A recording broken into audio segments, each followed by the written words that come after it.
بەناوی خوای بەخشندەی مێهرەبان ئەمڕۆ لە خاکی پیرۆزی کوردستان ئەوەتاین لە یەکێک لە کۆنترین شارەکانی عێراق و کوردستان کە شاری کۆیەیە کە لە کۆنا پێیان تۆ ئاسکی کۆیە. ئەم شارە کەوێتە بناری شاخی هەیبە سوڵتان و کەوێتە نێوان دوو زنجیرە شاخی هەیبە سوڵتان و باواجی لە پێشمانەوە. ئەم شارە نزیک بە 200 ناوچەی شوێنەواری زۆر کۆنی تایە، هەندێکیان تازن هەندێکیان زۆر کۆنن و دەور دراوە بە کۆمەڵێک لە قەڵای زۆر کۆن وەکو قەڵای جۆڵندی کە لە خوارمانەوەی هی پێش ئیسلامە، قەڵای خان، قەڵای حەمامۆک، قەڵای چنارۆک، قەڵای جۆڵندی کە هیچێکە لە کۆنترین قەڵاکان کە هی سەدەمی پێش ئیسلام. لێرە کۆمەڵێکی زۆر کەنیسەی کۆنمان هەیە لەگەڵ کۆمەڵێکی زۆر لە مزگەوتی زۆر زۆر کۆن. لە شاری کۆیە لە دەوروبەری شاری کۆیە کۆمەڵێک شاری زۆر کۆنمان هەیە وەکو شاری باواجی کە تایسەکی ئاسەوارەکەیشی نازانین لەکوایە،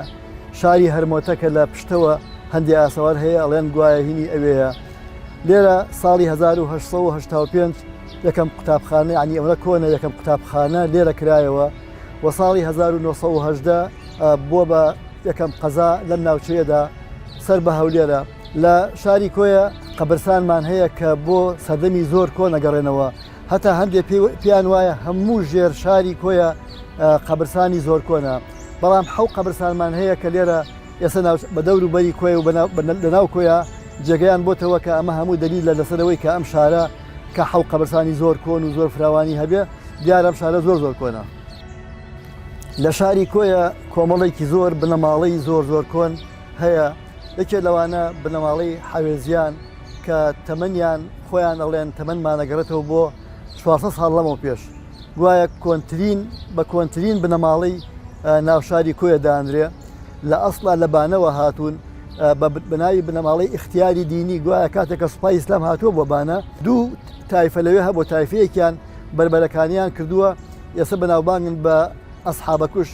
و بنەماڵەیەکیان بەناوبانگن بە اختیاری دینی، گوایە ئەمان ئەو بنەماڵە اختیاری دینیان کە لە بانەوە هاتوون و لێرە نیشتەجێ بوون. ئەم بنەماڵەیەکێکە لە دەوڵەمەندترین بنەماڵەکانی کوردستان نەکرد لە کۆیە لە هەموو کوردستانە، ئەمان خاوەنی هەموو خانەکان بوون لە شاری هەولێر. بنەماڵی حەوێزی بەرپرس بوون لە هەموو خانەکانی ئێرە کە چوارڕایەک هەبوو لە شارە زورۆ هاتووە چۆ بۆ مسڵ، ڕێگەی بازرگانی بووە و ڕێگەیەکی بازرگانی هەیە لە هەولێر و ئێرانەوە هاتووە بۆ هەولێر و هاتوو بێرە و چۆ بۆ بەغا. یەکێ لەو قەبرستانە گەورانەی ناوشاری کۆیە قەبرستانی عەرەبیانە کە ئەمەیە، ئەم قەبرستانە گەورەیە زۆر فراوانە. ئەم قەبرستانە تایبەتە بە بنەماڵەی حەوێزیان، زۆربەی قەبرەکانیان هی ئەو بنەماڵە گەورەیە. ئەو پیاوەی کە ئێمە باسیەکەین بەتەماین ناوی حاجی مەلا بەکری حەماغای بایز ئاغای حەوێزیە کە یەکێکە لە گەورەترین پیاوەکان و بەدەسەڵاتترین پیاوەکانی کاتی خۆی. ساڵی 1985 لە شاری کۆر لەدایکە بێ، باوکی حەمەداغا ئەینێرێ بۆ خوێندن لەبەرێک ئەبینەکە کوڕێکی زۆر وریا و چاووگ و چالاکە، ئەڵێ بەڵکو ئەم کوڕە جێگەی من بگرێتەوە، ئەینێرێ بۆ خوێندن. لێرە کۆمەڵێک لە مزگەوتەکانی ئێرە تەواوەکە و حجرەکانی ئێرە تەواوەکە، پاشان ئەینێرێ بۆ سابڵاغ، لەوێش کۆمەڵێکی زۆر لە معلومات و زانیاری شەرعی و علمی وەرەگرێ، پاشان ئەینێرێ بۆ هەولێر و ئەینێرێ بۆ بەغاو. کاتێکە ئەگەڕێتەوە بۆ شاری کۆیە لێرە تاعوینێک بڵاوە بێتەوە هەموو بنەماڵەکان بە زۆری لیان ئەمرێ بە تایبەتی بنەماڵی حەوێزی زۆربەی زۆریان ئەمێنێتەوە. وەفاتەکات تەنها کەسێک ئەمێنێتەوە لێرە ئەم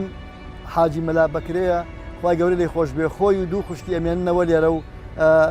هەموو سامانەکانی باو باپیری کە دەسەڵاتداری ئەم ناوچەیە بووە و دەوڵەمەندی ئەم ناوچەیە بووە ئەگەڕێتەوە بۆ ئەم پیاوە. ئەم پیاوەش دوایەوەی کەوا ئەسپەردەی ئەو مردوانەکەن و لێرە هەموو ئەم قەبرستانە ینی فراوانەکەن بەو خەڵکە حوێزیانەی کە وەفاتیان کردووە، دەسەکا بە بازرگانی لە نێوانی هەولێر و بەغاو لە نێوانی کۆیە کۆمەڵێکی زۆر خاندانێ ئەبێ بە پیاوێکی زۆر زۆر دەوڵەمەند، هەتا ینی باسیەکەن ئەڵێن چەندەها فەردە سکەی ئاڵتوونی هەبووە، ئەمەنە ینی بە فەردە ئاڵتوونی هەبووە، ئەوەن دەوڵەمەند بووە. ئەم پیاوە یەکەم کارێک کە لە شاری کۆیە ئەیکا قەیسەریەکی زۆر کۆنترین قەیسەری ئێرە ئەسەر دیزاینێکی زۆر جوان، ژمارەیەکی زۆر دوکانە ناو قەسەریە کە هەمووی بەگومەزە و بە نەخش و نیگاری جوان کراوە، دروستەکە لە شێوەی ئەو قەیسەریانەی کە لە بەغاو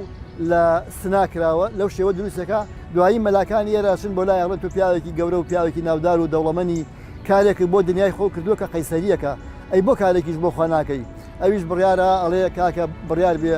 لە تەمەن قەسرێکی بێ کۆشکێکی زۆر گەورەیە بێ ئەڵێ ئەم بەردەمی کۆشکی خۆمە هەموو یەکەم بە مزگەوتێکی زۆر گەورە لەسەر شێوازی دیزاینێک کە لە کوردستانە وێنەی نەبێ ئەنێرێت لە مووسڵ و لە حەڵەب و لە ئێرانەوە وەسای زۆر جوانە هێنێ نەخشەیەکی زۆر گەورە لەسەر عەرزێکی 2000 مەتری دروستەکەن ئەو کاتەکە ئەو دروستیکۆ 2000 مەتر بووە بەڵام دوایی لێ بڕاوە لەوێ نەخشەیەک دانێن پاشان لە حەڵەب و لە مووسڵەوە کۆمەڵێکی زۆر لە بەردی مەرمەر بە وڵاخ ئەهێنێ دەرە هەمویان دانێن پاشان وەسای تایبەتی هێنێ بۆ نەقاڕیکردنی ئەم مەرمەرانە نەقاڕی جوانیانەکەن اینجا لەو شوێنی کە لە بەردەی ماڵی خۆیانایە لە ناوەڕاستی چەقی بازارە مزگەوتێکی زۆر گەورە دروستەکە ژوورێکی بووەکە 600 مەتر فراوانە بێ عین لەو کاتە گەورەترین ژووری مزگەوتە بێ لە کوردستانە کە 600 مەتر بە نەخش و نیگار و زەخرەفەی زۆر زۆر جوانی مووسڵی لایەکی لەسەر شێوازی مزگەوتی نەبی یونوسەکە لە مووسڵ کە ئەو کاتە جوانترین مزگەوتی عێراق بووە و لایەکیشی لەسەر شێوازی مزگەوتی کەعبەیەکە پاشان 12 ژوور دروستەکە بۆ مەلا و بۆ فەقێ و بۆ کتێبخانە و بۆ حجرە و بۆ میوان و 12 ژووری زۆر گەورە دروستەکە پاشان سەری مزگەوتەکە بە گومەزێکی زۆر گەورەی جوانی ڕازاوە دروستەکە بە دەوریا 12 گومەزیتر دروستەکە لەسەر شێوازی ئەوەی نەبی یونس ئەو بەردانە وەختی خۆی هەموو وەستای لە مووسڵ و حەلەبەوە بۆ هێناوە لێرە نزیکەی ساڵێک بەردەکانیان بەس بڕیوە ساڵی دواتری شوێنەسەکردن مزگەوتێشی دروست کردووە تا ڕادەیەک لەسەر شێوازی مزگەوتی کەعبەی پیرۆزە بەڵام بیرۆکەکەشی زیاتر لە مزگەوتی نەبی یونسی مووسڵەوە هێناوە بۆیە شەرە و کاتە وەستای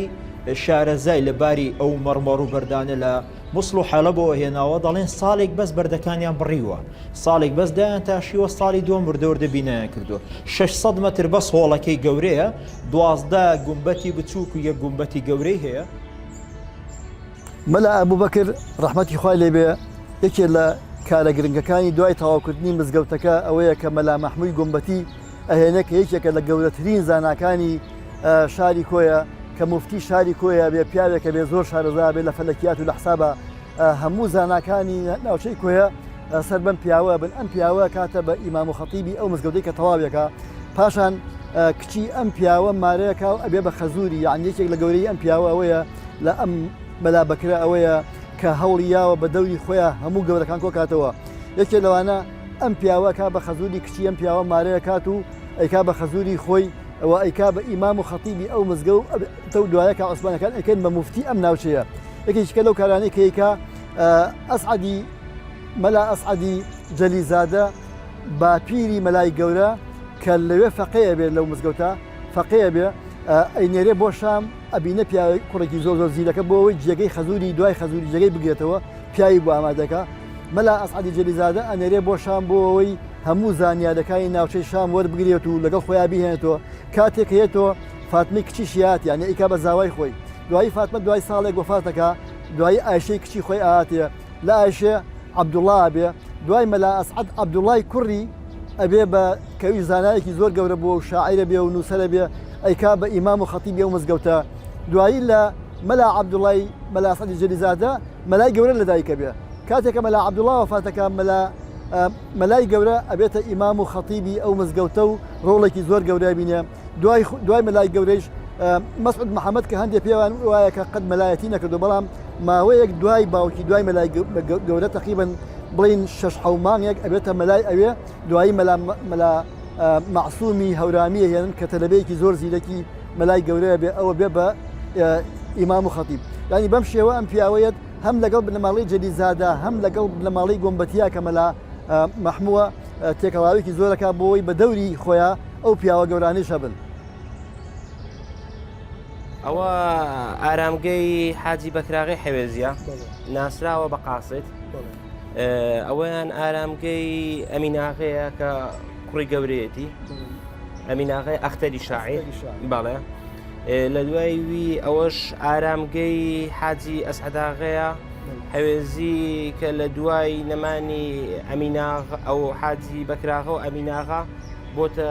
سەردار و گەورەی بنەماڵەکە و شارەکەش لە دوای ویش ئەوەشیان ئارامگەی جەمیلاغەی حاجی ئەسعەداغی حاجی بەکراغی حەوێزیە کە یەکەم قایم قامی کۆیە و بۆتە گەورە و سەرداری هەم بنەماڵەکە و هەم کۆش یەکەم قایم قامی کۆیە بووە ئەوەشیان وەهاباغی کوڕی جەمیلاغی حاج ئەسعەداغی حەوێزیە کوڕی جەمیلاغی بووە بەڵێ لە سەردەمی جەمیلاغەدا نووسراوی ڕسمی بە زمانی کوردی بووە ئەوە شتێکی زۆر تایبەت و شتێکی سەرنجڕاکێش بووە لە سەردەمەدا وە کەسانی تریش دواتر لە هەموو سەردەمەکاندا خەڵکانی دیار بوو بۆ نمونە لە کۆمارەکەی کوردستان لە مەهاباد لە پاڵ بەلا مستەفای بارزانی جەنەرال ڕئیس بەکر حەوێزی هەبووە لێرەوە بە هێزێکی گەورەوە پاڵپشتی با بڵێن کۆمارەکەی کردووە. حاجی مەلا بەکر شاعیرێکی زۆر بە توانای فارسیە بێ دیوانێکی زۆر گەورەی شعری فارسیە بێ ساڵی 1853 وفاتەکە لە جێی خۆی حاجی ئەمین ئاغای حوێزی کوڕی دێتە جێەکەی کاوی شاعیرێکی زۆر بە ناوبانگە بە ناوی ئەختەر کوڕی حاجی مەلا بەکری حەوێزیە و خوای گەورە لیان خۆش بێت.